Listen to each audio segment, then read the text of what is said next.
جب سے اخبار میں بمبئی کی طوفانی بارش کی خبر پڑی، تمہارے خط کا انتظار کر رہا تھا۔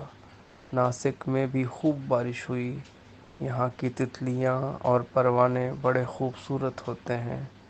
ان کے پروں کے رنگ اور نقش و نگار بہت ہی نازک ہیں۔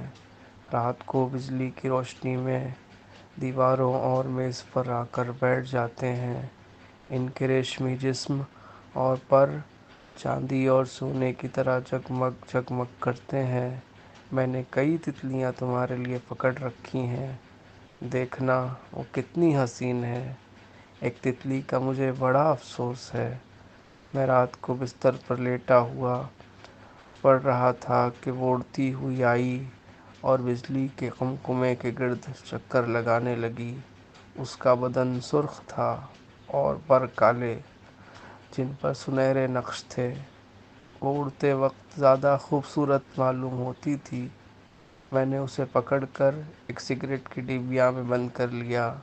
صبح اسے دیکھنے کے لیے ڈبیا کھولی تو وہ پھر سے اڑ گئی۔ لیکن جیسے ہی کمرے سے باہر نکلی، بہت سی چڑیاں اس کی طرف لپکیں۔ وہ چڑیوں کو کئی غوطے دے کر زمین پر بیٹھ گئی۔ اتنے میں ایک کوّا آیا اور اسے چونچ میں دبا کر اڑ گیا۔ میں کئی رات سے انتظار کر رہا ہوں، لیکن ویسی تتلی پھر نہیں آئی۔